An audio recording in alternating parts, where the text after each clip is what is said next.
हमारी खान पान की आदतें पिछले कुछ दशकों में तेज़ी से बदली हैं। चावल और गेहूं जैसे अनाज एक बड़े अनुपात में हमारे खान पान में शामिल हुए हैं। इसके लिए हमने हाइब्रिड किस्म के गेहूं और चावल उगाया है। ये नए किस्म के चावल और गेहूं हमारा पेट तो भर रहे हैं, लेकिन इससे हमारी पोषण ज़रूरतें पूरी नहीं हो रही हैं।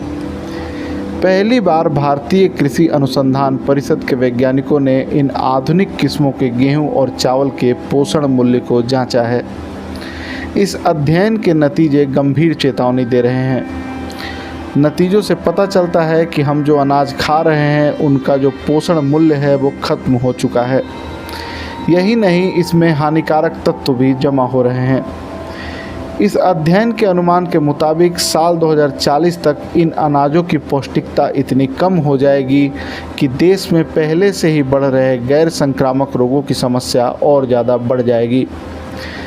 हमारे खान पान का हमारे जीवन पर गहरा प्रभाव पड़ता है।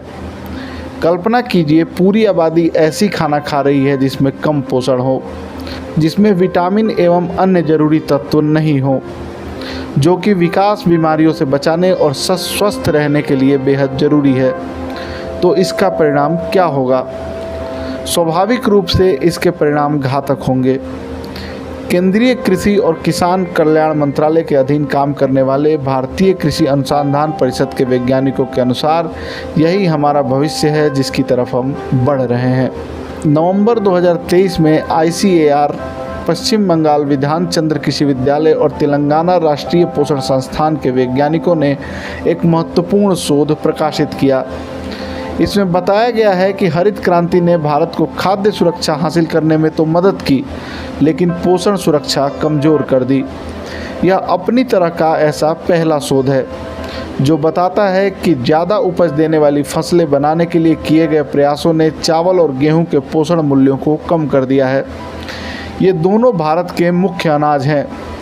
पौधों के आनुवंशिकी बनावट में इतना बदलाव किया गया है कि वे अब मिट्टी से अनाज तक पोषण पहुंचाने का अपना सबसे महत्वपूर्ण कार्य नहीं कर पा रहे हैं। रिसर्च के लिए साल 2018 से 2020 के बीच वैज्ञानिकों ने 1967 में हरित क्रांति के बाद के दशकों में जारी की गई उत्कृष्ट एवं उच्च पैदावार वाली चावल और गेहूं किस्मों को उगाया था। इन किस्मों में ऐसे पौधे हैं जिन्हें खास तरीके से विकसित किया जाता है। इसमें चावल के लिए 16 और गेहूं के लिए 18 किस्मों को चुना गया था। वैज्ञानिकों के अनुसार 1960 के दशक से लेकर अब तक चावल और गेहूं की लगभग 1500 किस्में जारी की गई हैं। इसमें से उत्कृष्ट किस्मों को देश के विभिन्न संस्थानों के ब्रीडरों के साथ चर्चा के बाद चुना गया। ये किस्में लोकप्रिय थीं और इसलिए पूरे देश में 1 या 2 दशक तक बड़े पैमाने पर उगाई गई। इन किस्मों के बीज को जीन बैंकों से प्राप्त किया गया था। फसल के अनाजों के पोषण स्तर के मूल्यांकन से यह पता चला कि चावल और गेहूं की फसलें पिछले 50 वर्षों में अपना 45% तक पोषण खो चुकी हैं। वैज्ञानिकों का अनुमान है कि इसी रफ्तार से 2040 तक ये अनाज मानव उपभोग के लिए पर्याप्त पोषण देने में असमर्थ हो जाएंगे। भारत में लोगों की दैनिक ऊर्जा ज़रूरतों का 50% से भी अधिक हिस्सा सिर्फ चावल और गेहूं से पूरा होता है। इसमें अधिक चिंता की बात यह है कि पोषण कम होने के साथ साथ अनाज में जहरीले तत्वों की मात्रा भी बढ़ गई है। पिछले 50 सालों में चावल में जिंक और आयरन जैसे जरूरी तत्वों की मात्रा 33% और 27% कम हो गई है, जबकि गेहूं में ये 30% और 19% तक घटी है। इसके उलट चावल में जहरीले तत्व आर्सेनिक की मात्रा 1493% बढ़ गई है। दूसरे शब्दों में कहें तो हमारा भोजन न सिर्फ कम पौष्टिक हुआ है बल्कि सेहत के लिए हानिकारक भी हो रहा है। वैज्ञानिकों ने चावल और गेहूं के पोषण मूल्यों में इस ऐतिहासिक बदलाव का स्वास्थ्य पर पड़े असर का भी आंकलन किया है। उन्होंने चेतावनी दी है कि कम पोषण वाले अनाज देश में गैर संक्रामक बीमारियों का खतरा और भी ज़्यादा हो सकता है। हम जानते हैं कि फास्फोरस, कैल्शियम, वैनेडियम और सिलिकॉन हड्डियों को मजबूत करने में अहम भूमिका निभाते हैं। जिंक इम्यूनिटी, प्रजनन और मस्तिष्क के विकास के लिए अनिवार्य होता है। इसी प्रकार आयरन खून बनाने के लिए महत्वपूर्ण है। साइंस जर्नल नेचर में प्रकाशित वैज्ञानिकों की रिपोर्ट कहती है कि इन जरूरी तत्वों की कमी से हड्डी, जोड़ों, मांसपेशियों के साथ साथ तंत्रिका तंत्र और प्रजनन संबंधी बीमारियां भी बढ़ सकती हैं। यही नहीं, आर्सेनिक और क्रोमियम जैसे जहरीले तत्व फेफड़ों के कैंसर, दमा, हृदय रोग और हड्डियों की कमजोरी का कारण भी बन सकते हैं। वैज्ञानिक ये भी बताते हैं कि पिछले कुछ वर्षों में पौष्टिकता से भरपूर ज्वार और बाजरा जैसे मोटे अनाजों का सेवन कम हो गया है। इन सब वजहों से भारत की आबादी पोषण असुरक्षा यानी पौष्टिकता की कमी का खतरा झेल रही है। इस अध्ययन के नतीजे भारतीय आयुर्विज्ञान अनुसंधान परिषद की रिपोर्ट से मेल खाते हैं, जिसमें यह बताया गया था कि 1990 से 2016 के बीच भारत में गैर संक्रामक बीमारियों में 25% की वृद्धि हुई है। अनुमानों के मुताबिक दुनिया के उन 2 अरब लोगों में से 1/3 भारत में रहते हैं जो सूक्ष्म पोषक तत्वों की कमी से ग्रस्त हैं। हालांकि राष्ट्रीय परिवार स्वास्थ्य सर्वेक्षण 2015-16 और 19-21 के बीच बच्चों के बौनेपन में गिरावट दिखाई गई है, लेकिन 5 साल से कम उम्र के बच्चों में यह दर अभी भी 35% से काफ़ी अधिक है। 161 जिलों में 5 साल से कम उम्र के 40% से अधिक बच्चे बौनेपन से ग्रस्त हैं। भारत में सूक्ष्म पोषक तत्वों की कमी इतनी अधिक होने के कई कारण हो सकते हैं, लेकिन वैज्ञानिकों का कहना है कि मुख्य भोजन में पोषण का कम होना इस समस्या का एक बड़ा कारण हो सकता है। हरित क्रांति ने खेती बाड़ी के तरीके बदले, लेकिन इन तरीकों को लेकर आलोचना भी होती है। यह आलोचना इस बात पर होती है कि उनका पर्यावरण और खाद्य व्यवस्था पर बहुत बुरा असर पड़ा है, लेकिन ये चर्चा ज़्यादातर ज़मीन बंजर होने, पानी दूषित होने, पानी के स्रोतों के खत्म होने और एक ही तरह के फसलें लगाने तक ही सिमट कर रह जाती है। अब पहली बार साइंटिफिक रिपोर्ट्स का एक अध्ययन इस बात पर फोकस कर रहा है कि कैसे हरित क्रांति ने भारत की पोषण सुरक्षा को कमज़ोर किया है। गेहूं और चावल के पोषण में आई इस कमी के 2 कारण हो सकते हैं। पहला, मिट्टी में पोषण की कमी और दूसरा, ऐसे अनाज जो पोषण को अच्छे से ग्रहण नहीं कर पाते हैं। दुनिया भर के वैज्ञानिक मानते हैं कि आधुनिक अनाज में जिंक और आयरन कम पाए जाते हैं, लेकिन इस बात के पक्के सबूत नहीं है कि मिट्टी में पोषण की कमी इन अनाजों में पोषण कम कर देती है। वैज्ञानिक बताते हैं कि उनके प्रयोग में यह पाया गया कि जब कम ऊंचाई वाली ऊंची पैदावार वाली फसलें लाई गई तो अनाज में मिनरल की मात्रा कम हो गई। इस बात से यह पता चलता है कि नए किस्म के चावल और गेहूं में मौजूद जिंक और आयरन अच्छे से ग्रहण नहीं कर पाते हैं, भले ही मिट्टी में पर्याप्त मात्रा में ये तत्व मौजूद हों। यह सुनिश्चित करने के लिए कि अनाज में पोषण तत्वों की सांद्रता और मिट्टी में पोषण तत्वों की कमी के बीच कोई संबंध नहीं है, फसलों को पोषक तत्वों से भरपूर प्रयोगात्मक मिट्टी पर भी उगाया गया। वैज्ञानिकों ने विश्लेषण किया और पाया कि नई किस्मों में 4 महत्वपूर्ण तत्वों कैल्शियम, जिंक, आयरन और कॉपर की मात्रा परंपरागत किस्मों की तुलना में काफ़ी कम थी। उदाहरण के लिए 1960 के दशक में जारी की गई चावल की किस्मों में इन तत्वों की मात्रा 337 मिलीग्राम, 19.9 मिलीग्राम, 33.6 मिलीग्राम प्रति किलो में थी। 2000 और 2010 के आई किस्मों में यह मात्रा क्रमशः कम होकर 186.3 मिलीग्राम, 13.4 मिलीग्राम एवं 23.5 मिलीग्राम तक गिर गई थी। गेहूं के मामले में भी यही कहानी है। समय के साथ केवल लिथियम और वेनेडियम को छोड़कर चावल और गेहूं दोनों में अन्य सभी लाभदायक तत्वों जैसे कि सिलिकॉन, निकल, सिल्वर और गैलियम की मात्रा सभी किस्मों में कम हो गई है। इसका सीधा सा मतलब ये है कि पौधे मिट्टी से पोषक तत्व ले पाने की अपनी क्षमता खो चुके हैं।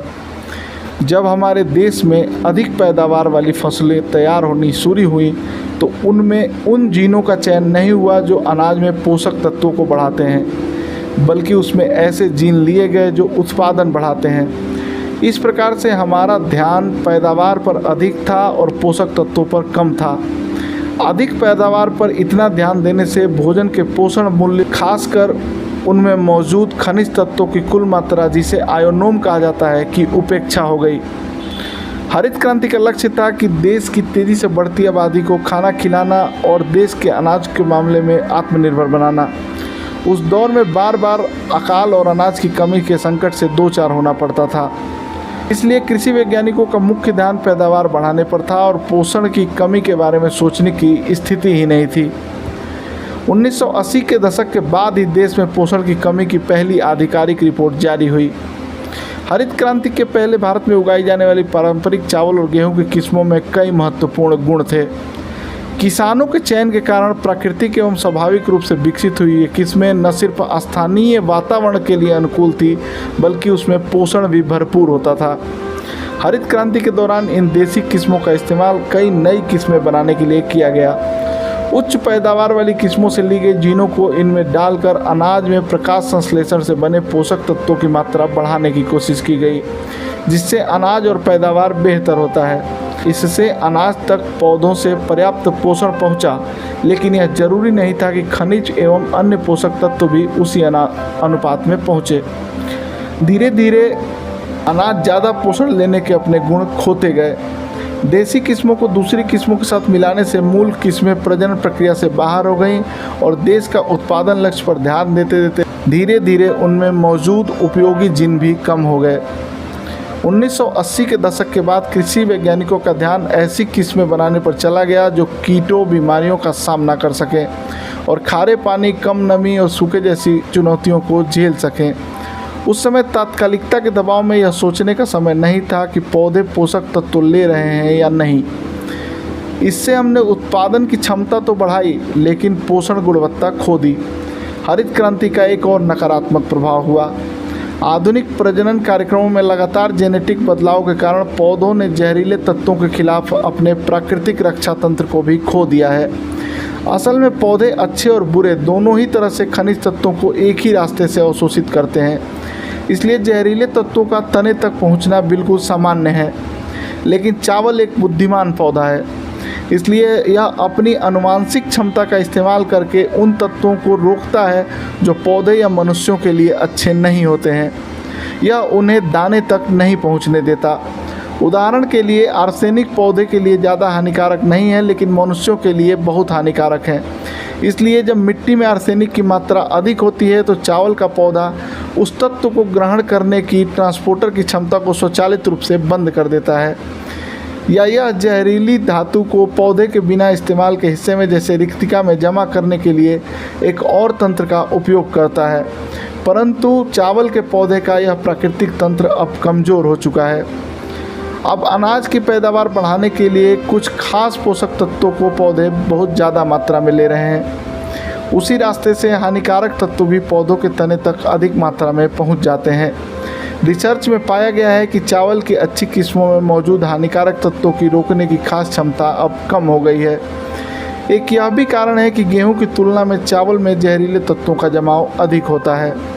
उदाहरण के लिए 1960 के दशक में जारी गेहूं की किस्मों में यह मात्रा 0.032 मिलीग्राम प्रति किलो में थी, जो 2010 में 0.015 मिलीग्राम प्रति केजी में कम हो गई। गेहूं में सीसा और क्रोमियम की मात्रा में भी गिरावट देखी गई है। वैज्ञानिक चावल और गेहूं की खेती के अलग अलग तरीकों को जहरीले तत्वों के अधिक जमाव का एक संभावित कारण मानते हैं। चावल को पानी के डूबे हुए क्षेत्रों में उगाया जाता है। जब मिट्टी पानी में डूब जाती है तो एक एनारोबिक स्थिति बन जाती है, जिसका अर्थ है कि हवा मिट्टी तक नहीं पहुंच पाती है। इस स्थिति में भारी धातु रासायनिक परिवर्तन से गुजरते हैं और अधिक घुलनशील रूप ले लेते हैं, जिससे वे पौधों के लिए आसानी से ग्रहण करने योग्य बन जाते हैं और जड़ें इन हानिकारक तत्वों और पोषक तत्वों में अंतर नहीं कर पाती हैं, जबकि गेहूं के साथ ऐसा नहीं होता है। भारत इकलौता ऐसा देश नहीं है जहां फसलों में पोषण कम होने का पैटर्न दिखाई दे रहा है। दूसरे देशों के वैज्ञानिक भी यही बता रहे हैं। ऐसा ही एक अध्ययन यूके के रोथेमस्टेट रिसर्च में मिंग सेंग फैन ने किया था। उन्होंने दुनिया के सबसे पुराने लगातार चलने वाले कृषि प्रयोग ब्रॉड बॉल्ड व्हीट में गेहूं के दानों और मिट्टी के नमूनों का प्रशिक्षण किया। यह 1843 में शुरू हुआ था। रिसर्चरों ने 8 अलग खेतों के नमूने लिए थे। उन्हें 1960 के दशक में ही गेहूं के दानों में जिंक, तांबा, लोहा और मैग्नीशियम की मात्रा में लगातार कमी दिखाई दी। वैज्ञानिकों ने 2008 में journal of trace elements in medicine and biology में लिखा कि 1845 से 1960 के दशक के मध्य तक इन तत्वों की मात्रा स्थिर थी, लेकिन उसके बाद से ज़्यादा पैदावार वाली छोटी किस्में आने से तेज़ी से 20 से 30% तक पोषक तत्वों में कमी हो गई। इस अध्ययन ने यह दिखाया कि हरित क्रांति ने अनचाहे में गेहूं के दानों में खनिज तत्वों की मात्रा कम कर दी है। इसी तरह 2006 में अमेरिकी वैज्ञानिकों ने दिखाया कि 100 सालों में गेहूं की 14 किस्मों में विकास के दौरान अनाज में आयरन और जिंक की मात्रा काफ़ी कम हो गई है। यह अध्ययन 2006 में journal of science of food and agriculture में प्रकाशित हुआ। 2015 में ईरान के रिसर्चरों ने यह पाया कि 70 सालों के दौरान जब ज़्यादा पैदावार वाली किस्में आईं तो पैदावार में ज़्यादा सुधार नहीं हुआ, लेकिन अनाज में प्रोटीन, आयरन और जिंक की मात्रा बहुत कम हो गई। उनका अध्ययन यूरोपियन जर्नल ऑफ एग्रीकेमो में प्रकाशित हुआ। उसमें कहा गया है कि ऐसा इसलिए हुआ क्योंकि वैज्ञानिक ज़्यादा पैदावार पर तो ध्यान देते थे, लेकिन फसल की गुणवत्ता, खासकर प्रोटीन, आयरन और जिंक की मात्रा पर ध्यान नहीं देते थे। यह अध्ययन बताता है कि नई किस्मों से ज़्यादा पैदावार के कारण भी पोषक तत्वों की मात्रा कम हो सकती है, जिसके पीछे पर्यावरण और आनुवंशिक दोनों ही कारण हो सकते हैं। कारण चाहे जो भी हो, भारत में अनाजों में पोषण बनाने के लिए बड़े प्रयास किए जा रहे हैं। इस बार कृषि वैज्ञानिकों ने जवाब ढूंढने के लिए देसी किस्मों और जंगली प्रजातियों की ओर रुख किया है। वैज्ञानिकों के इस कदम का क्या नतीजा होगा, ये तो आने वाला वक्त ही बताएगा।